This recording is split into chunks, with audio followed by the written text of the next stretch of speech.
Bonjour. Aujourd'hui, nous célébrons la fête des 4 femmes qui sont tombées amoureuses de Dieu et lui ayant consacré leur cœur. Elles sont restées fermes jusqu'au martyre. Elles sont Santa Rufina, Santa Segonde, Santa Anatolia et Santa Victoire. Ces saintes décident de ne pas épouser leurs prétendants, ayant trouvé en Dieu un amour sans défaut. Les garçons, se sentant trahis, les dénoncent aux autorités de l'époque qui persécutaient les chrétiens. C'est ainsi qu'elles furent emprisonnées puis assassinées pour ne pas avoir renoncé à leur foi. Rufina et Segonde montèrent au paradis vers l'année 260, tandis que Victoire et Anatolia furent persécutées dans la persécution de Decius entre l'année 500 et 600. Aujourd'hui, gardons à l'esprit et pensons et prions pour les personnes qui se consacrent à Dieu comme religieuses ou religieux ou laïcs consacrés, renonçant à la possibilité de se marier. Aujourd'hui, comme forme de pilule, en lisant et en relisant les psaumes, on apprend le langage de la prière. En lisant la Bible, on trouve sans cesse des prières de divers genres. Mais on trouve également un livre composé seulement de prières, un livre qui est devenu la patrie, le terrain d'exercice et la maison d'innombrables orants.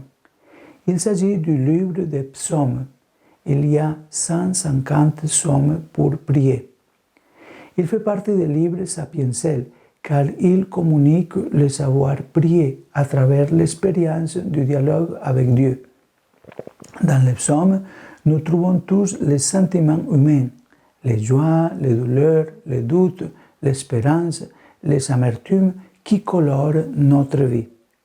Le catéchisme affirme que chaque psaume est d'une sobriété telle qu'il peut être prié en vérité par les hommes de toutes conditions et de tout le temps. En lisant et en relisant les psaumes, nous apprenons le langage de la prière.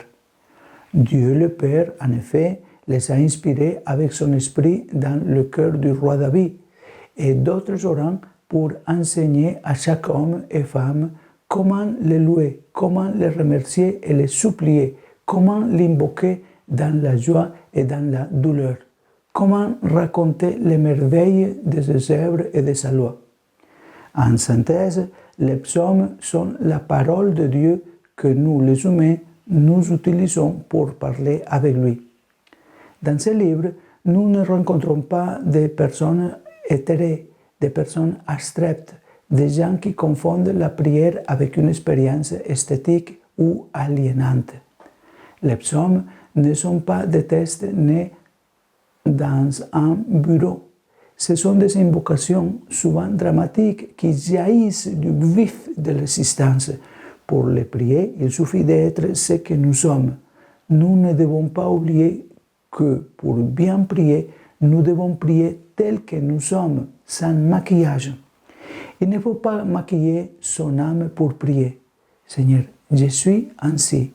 Et se présenter devant le Seigneur tel que nous sommes, avec les belles choses et aussi avec les choses laides que personne ne connaît, mais que nous, à l'intérieur, nous connaissons. Dans les psaumes, nous entendons les voix d'orants en chair et en os, dont la vie, comme celle de tous, est remplie de problèmes, de difficultés, d'incertitudes. Les psalmistes ne contestent pas de manière radicale cette souffrance. Ils savent qu'elle appartient à la vie. Dans les psaumes, cependant, la souffrance se transforme en question. De la souffrance à la question. Et parmi les nombreuses questions, il y a une qui reste suspendue comme un cri incessant qui traverse le livre entier de part en part. Une question que nous répétons tant de fois. Jusqu'à quand, Seigneur? Jusqu'à quand? Chaque douleur réclame une libération, chaque larme invoque une consolation, chaque blessure attend une guérison, chaque calomnie une sentence d'absolution. Jusqu'à quand, Seigneur, devrais-je endurer cela? Écoutez-moi, Seigneur. Combien de fois avons-nous prié ainsi avec jusqu'à quand? Cela suffit, Seigneur. En posant sans cesse des questions de ce genre, les psaumes nous enseignent à ne pas nous habituer à la douleur.